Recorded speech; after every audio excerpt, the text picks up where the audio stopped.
એમાં ખરેખર આની અંદર રાણી કી વાવ જે છે ને એના વિશે બધી વાતો આપેલી. ચલો બધાને દેખાય છે ને ભાઈ? ના દેખાય તો પુસ્તક હાથમાં રાખજો, બરાબર બધા? ચલો હવે આ કીધું રાણી કી વાવ એટલે કે વાવ એટલે કોને કહેવાય? તો આપણે ગુજરાતી ભાષામાં વાવ આપણને બધાને ખબર છે કે ભાઈ પગથિયાવાળો કૂવો જે હોય, ઊંડો કૂવો પણ કેવો હોય? પગથિયાવાળો, એને આપણે વાવ કહીએ છીએ. હવે અહીંયા રાણીની વાવ આપેલી છે, પાટણની અંદર છે, ઘણા બધા જોઈ પણ હશે, બરાબર? તો કે રાણી કી વાવ જે છે એના વિશે વાત કરી છે કે is approved site on world heritage. જો વૈશ્વિક જે વિરાસત છે એમાં માન્યતા પ્રાપ્ત કરેલો વાવ છે. કેવી છે? માન્યતા, વૈશ્વિક વિરાસતની માન્યતા. હમણાં જ ટૂંક સમયમાં જેને વિશ્વ જે હેરિટેજ જે કહેવાય એની અંદર એનું સ્થાન આવ્યું છે. એટલે it was declared by the world heritage committee UNESCO. યુનેસ્કોની જે વર્લ્ડ હેરિટેજ કમિટી છે એના દ્વારા જાહેર કરવામાં આવ્યું છે કે ભાઈ રાણીની વાવ જે છે એ વર્લ્ડ હેરિટેજનો નમૂનો છે. યુનેસ્કો એ કઈ સંસ્થા છે? વૈશ્વિક સંસ્થા છે, યાદ રાખજો, બરાબર? United Nations Educational Scientific Cultural Organization, બરાબર? એનું આખું નામ છે. તો યુનેસ્કો જે છે, UNESCO has recognized this masterpiece as an exceptional example of water management system. UNESCO એ આ જે રેકગ્નાઇઝ એટલે હેઝ રેકગ્નાઇઝ, એને એની રેકગ્નાઇઝ એટલે શું? ઓળખ કરાવી, બરાબર? રેકગ્નાઇઝ એટલે ઓળખવું. ધીસ માસ્ટરપીસ, માસ્ટરપીસ એટલે અદ્ભુત જે હોય એને માસ્ટરપીસ કહેવાય. N exceptional example of water management system એટલે પાણી વ્યવસ્થાની જે, બરાબર? મેનેજમેન્ટ એટલે વ્યવસ્થાપન, એટલે પાણીના વ્યવસ્થાપનની પદ્ધતિના એક અદ્ભુત ઉદાહરણ તરીકે યુનેસ્કોએ તેને માન્યતા આપી છે કે પાણીનું વ્યવસ્થાપન, સંચાલન, વ્યવસ્થાપન આ બધું એની પદ્ધતિ માટેનું એક અજોડ ઉદાહરણ તરીકે એને માન્યતા આપેલી છે. કોને? રાણી કી વાવને. હવે it is a wonderful sample of technology development for utilizing ground water resource in a single structure. જો it is a wonderful sample, અદ્ભુત ઉદાહરણ છે. શેનું? ટેકનોલોજીકલ ડેવલપમેન્ટ, તકનીકી વિકાસનું એક અદ્ભુત ઉદાહરણ છે. શેના માટે? ફોર યુટિલાઇઝિંગ. જો અહીંયા શબ્દો આ યુનિટની અંદર થોડાક કઠિન પડશે પણ બહુ સારા છે. યુટિલાઇઝ કરવું એટલે એનો મતલબ થાય ઉપયોગ કરવો. ગ્રાઉન્ડ વોટર રિસોર્સ, જે ભૂમિગત પ્રાણી છે, જમીનની અંદર રહેલું જે પાણી છે એને એક જ સ્ટ્રક્ચર એટલે એક જ માળખાની અંદર, બરાબર, ઉપયોગ કરવું એ માટેની એક તકનીકી વિકાસનો અજોડ નમૂનો છે. એટલે it is a wonderful sample of technological development for utilizing ground water resource in a single structure. એક જ માળખાની અંદર ભૂમિગત પાણીના ઉપયોગ માટેનું તકનીકી વિકાસનું એક અદ્ભુત ઉદાહરણ છે રાણીની વાવ. It is also a unique illustration for breaking large space into smaller volume with artist presentation. જો it is also unique illustration, અજોડ, યુનિક એટલે અજોડ અને ઇલસ્ટ્રેશન એટલે શું થાય? ઉદાહરણ. અજોડ ઉદાહરણ છે. શેનું? તો breaking large space into smaller volume with artist presentation એટલે ખૂબ જ જે કહેવાય ને ઓછી જગ્યામાં વિશાળ જગ્યાનો સમાવેશ થતો હોય એવો કલાત્મક નમૂનાનો અજોડ ઉદાહરણ છે. Rani ki Vav has a great appeal to every observation.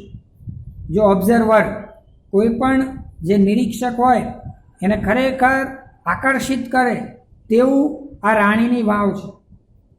હવે એનો ઇતિહાસ આપેલો છે, ધ્યાન રાખો બધા. અંદર તમને ચિત્રમાં દેખાય છે રાણીની વાવ, બરાબર? હવે કોઈ મિત્ર આયા છે આપણા, જોઈ લઈએ કોણ આવ્યું છે. જો શું કીધું છે? ચિત્ર આપેલું અહીંયા એ શેનું આપેલું ચિત્ર? તો રાણીની વાવનું ચિત્ર આપેલું, બરાબર. તો જો queen Udayamati, the widow of king Bhimdev I constructed this vow between 1022 and 1063 AD. રાણી ઉદયમતી જે છે કોણ? તો કે widow of king Bhimdev I, રાજા, બરાબર, ભીમદેવ એક હતા, ભીમદેવ પહેલા, એની વિડો એટલે વિધવા રાણી ઉદયમતીએ કન્સ્ટ્રક્ટેડ એટલે કે એ બાંધ્યો છે વાવ કયા સમયગાળા દરમિયાન? 1022 અને 1063 ઈસવીસન 1022 અને 1063ના સમયગાળામાં આ રાણીની વાવનું બાંધકામ કરેલું છે. Rani ki Vav has become one of the most popular place to visit in Gujarat. રાણીની વાવ જે છે અત્યારે બની ગયું છે મોસ્ટ પોપ્યુલર, ખૂબ જ લોકપ્રિય સ્થળ વિઝિટ ઇન ગુજરાત. ગુજરાતમાં બરાબર મુલાકાત લેવા માટેનું એક સરસ મજાનું સ્થાન બની ગયું છે. શું? Rani ki Vav. King Bhimdev I belong to the Solanki dynasty. બરાબર, ભીમદેવ પહેલો એ રાજા સોલંકી વંશના રાજા હતા, બરાબર. બિલોંગ એટલે ના હોવું, કયા વંશના હતા? તો ડાયનાસ્ટી એટલે વંશ, સોલંકી વંશના રાજા હતા ઓફ અણહિલવાડ પાટણ. એટલે રાજા, બરાબર, ભીમદેવ પહેલો એ અણહિલવાડ પાટણના સોલંકી વંશના રાજા હતા. આફ્ટર હિઝ ડેથ, તેના મૃત્યુ બાદ, Udayamati took up the project for solving the problem of water scarcity faced by the people of Patan.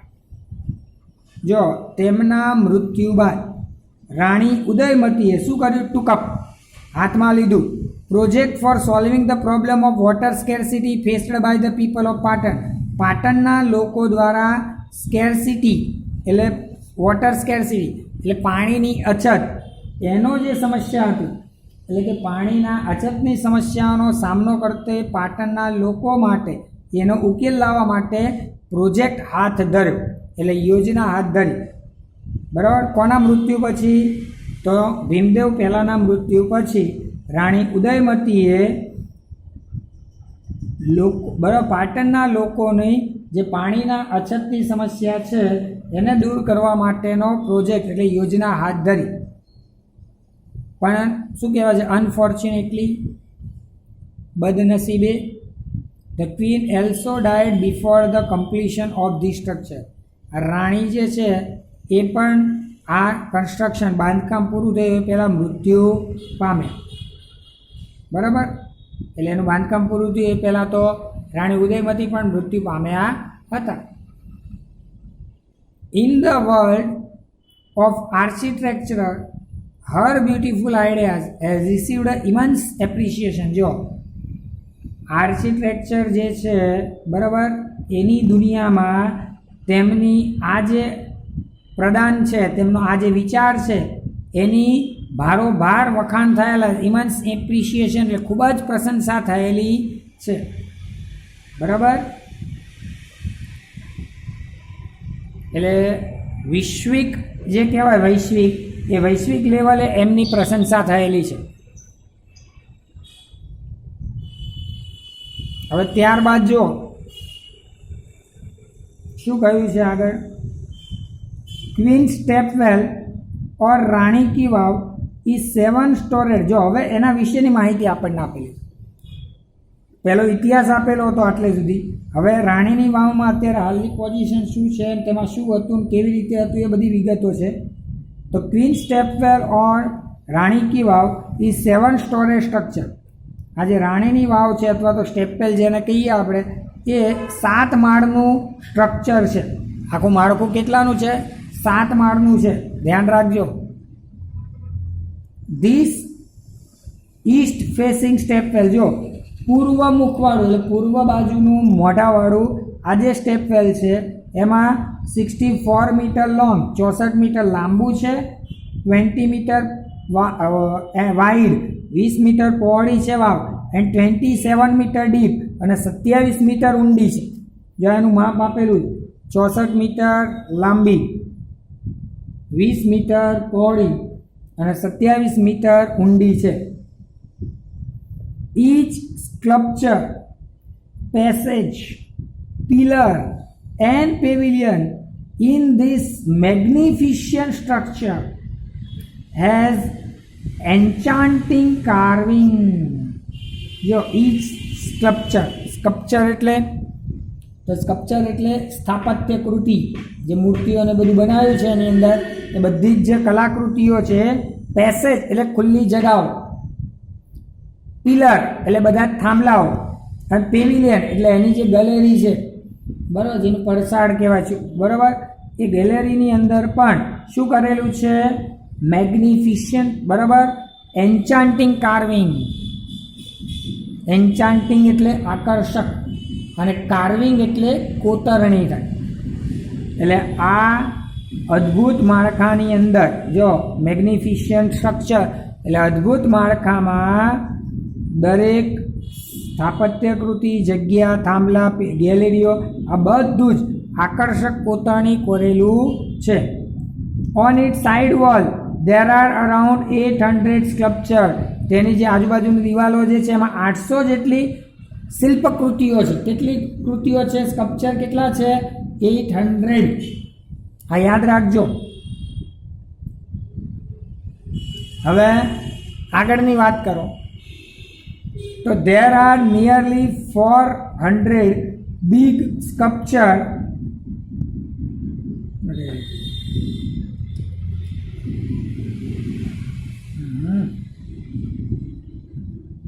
આવું થાય જો આમાં શું કીધું છે?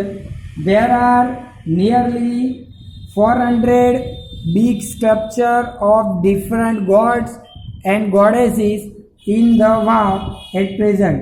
જો હાલમાં, પ્રેઝન્ટ એટલે હાલમાં, વાવની અંદર લગભગ 400 જેટલી અલગ અલગ દેવી દેવતાઓની બરાબર, દેવો અને દેવીઓની મૂર્તિ છે. કેટલી? 400 જેટલી અલગ અલગ દેવી અને દેવતાઓની, દેવી ભગવાન અને દેવીઓની મૂર્તિ છે. But these numbers would have been many more in the past in its original structure. જો તેનું જે ઓરિજિનલ મૂળ સ્ટ્રક્ચર હતું, મૂળભૂત માળખું જે હતું જૂનું, એની અંદર આ સંખ્યા ઘણી વધારે હતી એવું માનવામાં આવે છે. અત્યારે ઓછી થઈ ગઈ છે, પણ ભૂતકાળમાં જ્યારે બનાવવામાં આવ્યું ત્યારે એના મૂળ સ્ટ્રક્ચરમાં આની સંખ્યા બહુ ઘણી વધારે હતી. Each storage has a narrow corridor for the visitors to appreciate beauty of sculpture and carving engraved on the wall. જો each storage દરેક માળમાં શું છે? હેઝ નેરો કોરિડોર, એકદમ સાંકડી પરસાળ છે. ફોર વિઝિટર એટલે વિઝિટર એટલે મુલાકાતીઓ માટે એક સાંકડો માર્ગ છે ઊભો રહેવા માટે.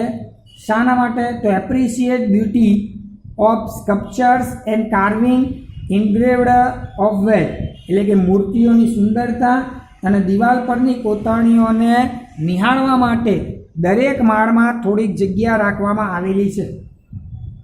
Even the pillars of the vav are not exception to it. અરે આ વાવના થાંભલા પણ તેમાંથી બાકાત નથી, એટલે થાંભલાઓમાં પણ એટલી જ કોતરણી કરેલી છે. The display splendid artist marvel on stone. જો આ જે આ પ્રદર્શન છે સ્પ્લેન્ડિડ આર્ટિસ્ટ, એક સ્પ્લેન્ડિડ એટલે ભવ્ય કલાકૃતિ છે. માર્વેલ ઓન ધ સ્ટોન, પથ્થર પરની એક અદ્ભુત કલાકૃતિના દર્શન થાય છે, ભવ્ય બરાબર. ઓકે, સ્પ્લેન્ડિડ એટલે ભવ્ય થયો. ચલો સરસ. હવે ઇનફેક્ટ હકીકતમાં the vav is solely dedicate to Vishnu. આમ જોઈએ તો વાવ છે ને એ લગભગ આખું વાવ એમાં વિષ્ણુને અર્પણ છે. એનું કારણ છે તો one can find Vishnu in different shape and posture. આ બરાબર શું કહે છે કે કોઈ પણ વ્યક્તિ વિષ્ણુની અલગ અલગ જે મૂર્તિઓ છે એ એમાં જોઈ શકે છે. શેમાં? તો આ વાવની અંદર. હવે જો એટલે મોટાભાગની મૂર્તિઓ શેની છે? વિષ્ણુની મૂર્તિ છે. પછી વિષ્ણુ પછી કોનો નંબર આવે છે? તો after Vishnu next important statue. જો હવે આમાં બધી કોની મૂર્તિઓ છે એટલે મોટાભાગે વિષ્ણુની મૂર્તિઓ વધારે છે. ત્યાર પછી કોનો નંબર આવે છે? તો after Vishnu the statue of Parvati. પાર્વતીની મૂર્તિઓનો નંબર આવે છે. Nearly 15 gallery have the sculpture of Parvati. લગભગ 15 ગેલેરીઓમાં પાર્વતીની મૂર્તિઓ છે. 12 statue of goddess Gauri together at the same place are rarely found anywhere. જો રેરલી શબ્દ યાદ રાખજો બધા. રેરલીનો મતલબ થાય ભાગ્યે જ જોવા મળતું. એનીવેર એટલે ક્યાંય ભાગ્યે જ જોવા મળે તેવી 12 ગૌરી દેવીની મૂર્તિઓ જે છે, બરાબર. કયા દેવી? ગૌરી દેવીની મૂર્તિઓ જે છે, 12 સ્વરૂપ છે ગૌરીના. એ 12 સ્વરૂપ એક સાથે એક જ જગ્યાએ ભાગ્યે જ ક્યાંક જોવા મળે છે. એ 12 સ્વરૂપની મૂર્તિઓ અહીંયા છે, બરાબર. હવે this temple of Modhera has it. આપણા મોઢેરામાં પણ જે સૂર્ય મંદિર છે ને મોઢેરાનું, એમાં પણ આવું છે, બીજે ક્યાંય નથી. હવે જો this vav has also all the 12 statue of Gauri. બધે જ જે 12 ગૌરી દેવીની મૂર્તિઓ છે, બરાબર, એ આની અંદર છે. એના નામ આપેલા છે. કયા કયા નામ છે? 12: ઉમા, પાર્વતી, ગૌરી, લલિતા, શ્રેયા, કૃષ્ણા, માહેશ્વરી, રંભા, સાવિત્રી, ત્રિશંદા, ટોટલ એન્ડ ત્રિપુરા. આ યાદ રાખજો. આ 12 goddess of name of goddess Gauri. Gauri જે દેવી છે, ગૌરી દેવી, એની 12 સ્વરૂપના નામ છે. હવે આ એક ખાસિયત છે આ રાણી કી વાવની. આવી બીજું ક્યાંય જોવા મળતું નથી. જો હવે બીજું છે કે બિસાઇડ એના ઉપરાંત there are many statue of gods and goddesses. જો દેવો અને દેવીઓની પણ ઘણી બધી મૂર્તિ. કયા કયા દેવોની મૂર્તિ છે? તો જો કીધું સચ એઝ ગણેશ, અગ્નિ, વાયુ, સૂર્ય, ભૈરવ, ચામુંડા, બ્રહ્મા, ઇન્દ્રા, ઇન્દ્રાણી, વૈષ્ણવી, વારાહી, મહાલક્ષ્મી એન્ડ કુબેર એટસેટ્રા. બધા દેવોની અને દેવીઓની મૂર્તિ છે, બરાબર. એટલે આ ધ્યાન રાખજો કયા કયા દેવો દેવીની મૂર્તિ. તો 12 ગૌરીની, જો પહેલાં વિષ્ણુ, પછી પાર્વતીનો નંબર આવે છે, પછી ગૌરીના 12 સ્વરૂપો, અને એ ઉપરાંત બીજા દેવો દેવીઓના નામ, બરાબર. હવે જો બીજી વિશિષ્ટતાઓની કે there are also some of the rare sculpture of God. ભગવાનની કેટલીક ભાગ્યે જ જોવા મળતી જે મૂર્તિઓ છે એ પણ અહીંયા છે. હવે કેવી? તમે ક્યાંય ના જોયું હોય અને આપણે કલ્પના ના કરી હોય કદાચ, પણ એ સમયના કલાકારો એવી જોરદાર કલ્પના કરી છે કે એની અંદર એ આપેલું શું કીધું? જો here one can find the statue of lord Buddha with 4 hand. જો મોટા ભાગે બુદ્ધ ભગવાનની મૂર્તિ કેવી હોય? 2 હાથવાળી, એકદમ ધ્યાન મગ્ન હોય. જ્યારે અહીંયા ભગવાન બુદ્ધની 4 હાથવાળી મૂર્તિ જોવા મળે છે. પછી સ્ટેચ્યુ ઓફ રામ. આમ રામનું મૂર્તિ આપણને રામ શબ્દ સાંભળીએ એટલે ધનુષ અને તીર અને સંન્યાસી કપડાં આવું હોય, પણ અહીંયા શું છે? Statue of Ram with sword and shield. તલવાર અને ઢાલ સાથેના રામ છે. જો આવી બીજે ક્યાંય નહીં જોયું હોય મૂર્તિ. પછી statue of sun in form of tapasvi. સૂર્યની મૂર્તિ છે. કેવા સ્વરૂપમાં? તપસ્વીના સ્વરૂપમાં સૂર્યની મૂર્તિ છે. પછી the statue of Shiva with bead in his hand. Bead એટલે માળા, બરાબર. એટલે હાથમાં માળા સાથે શિવજીની મૂર્તિ પણ છે. પછી the statue of Parshuram with soft and gentle expression rather having hard and stern look. વિચારો, પરશુરામ આપણે બધાને ખબર છે પરશુરામનો આમ સ્વભાવ કેવો હતો? બહુ સખત હતો, ક્રોધિત હતા એ. એટલે એમનો બહુ સખત અને ક્રોધિત દેખાવની જગ્યાએ અહીંયા તો એકદમ ઉલટું, એકદમ હળવો અને સૌમ્ય એક્સપ્રેશન એટલે ભાવ રજૂ કરતી એક મૂર્તિ છે. એટલે પરશુરામની એવી મૂર્તિ પણ બીજે ક્યાં જોવા મળશે નહીં. પછી જો some of the sculpture display contemporary lifestyle, folk tale, animal and human instinct. જો શું કહે છે, કેટલીક મૂર્તિઓ જે છે એ સમયનો કન્ટેમ્પરરી લાઇફસ્ટાઇલ તત્કાલીન જે જીવનશૈલી છે એનું, ફોક ટેલ જે સમયની લોકવાયકાઓ હતી, પ્રાણીઓ અને માનવ સ્વભાવનું જે માનવ ઇન્સ્ટિક્ટ એની પણ પ્રદર્શન કરતી કેટલીક મૂર્તિઓ છે. They reveal artist vision and unique imagination of sculpture. જો તેઓએ એકદમ કલાકૃતિની જે દ્રષ્ટિ અને અજોડ ઇમેજિનેશન એમની અદ્ભુત કલ્પનાના એમાં દર્શન કરાયા છે. બરાબર, એ સમયના જે કલાકારોએ જે કલાકૃતિ કરી છે લગભગ અત્યારના કોઈ કલાકાર એવી કલાકૃતિ કરી શકે એમ નથી. There are nearly 300 statue of apsara. જો 300 જેટલી તો અપ્સરાની મૂર્તિઓ છે. The sculpture present a vast range of emotion and feeling on faces of apsara. આ જે સ્કલ્પ્ટર જે છે, સ્કલ્પ્ટર એટલે મૂર્તિકાર. જો સ્કલ્પચર એટલે મૂર્તિ, શિલ્પકૃતિ, અને સ્કલ્પ્ટર એટલે તો મૂર્તિકાર. એ જે શિલ્પકાર છે એને પ્રેઝન્ટ રજૂઆત કરી છે vast range of emotion and feeling on a face of apsara. આ અપ્સરાના ચહેરા ઉપર વિશાળ પ્રમાણની શ્રેણી, એની લાગણી, એના ભાવ એને રજૂ કરતી એક વિશાળ શ્રેણી રજૂ કરી છે. They display variety of different mood and situation. તે અલગ અલગ મૂડ અને પરિસ્થિતિઓ સૂચવે છે. બરાબર, અલગ અલગ મૂડ અને અલગ અલગ પરિસ્થિતિઓની અપ્સરા જે છે એના હાવભાવ આવું બધું ત્યાં દર્શાવે છે.